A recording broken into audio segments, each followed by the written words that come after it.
আছেন আঙ্কেল? আসসালামু আলাইকুম।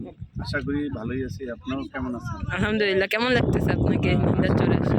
আস্তে আস্তে খুব ক্লান্ত হয়ে পড়ছিলাম এবং আস্তে আস্তে না আসতে দেখি রাস্তা খারাপ ভালো। সামনে যত আগাইছি ততই দেখছি মোটামুটি রাস্তা ভালো। এই জায়গায় আসার পরে নাম শুনছি নিন্দার চর, কিন্তু চোখে দেখি নাই, আজকে দেখলাম। দেখার পরে তাই এটাই আপনার প্রথমবার এখানে?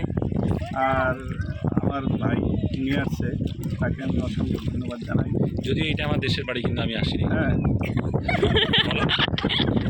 এটা সত্যিকারের কথা বলছে। জায়গা আমার কোটাখালী, কিশাগঞ্জ, বরগুনা আমার বাড়ি, কিন্তু আমি নিন্দার চরের নাম শুনছি, কিন্তু আমি আসি না।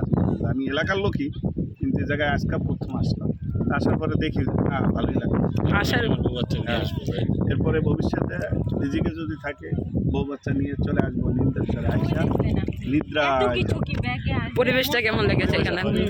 পরিবেশের কথা বললে শেষ করা যাবে না, খুব ভালো লাগতেছে। পরিবেশ খুব মনোরম পরিবেশ।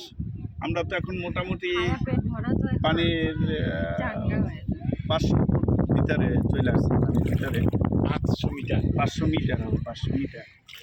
গরু ছাগল, এখানে আবার একটা খাল আছে, খাল পাড়াইয়া এই সাঁতার কাটলে তুমি যখন সব কিছু উপরেই আছে। সাঁতার নিয়ে আসো। তাই সাঁতার কাটলেও ভালো কথা, কিন্তু স্রোত বেশি, কিন্তু আমাকে নিয়ে যেতে পারে নদীতে। আমার ভয় লাগতেছে। তোমার নিয়ে ঠিক ঠিক আছে, আছে, ধন্যবাদ আপনাকে। ধন্যবাদ।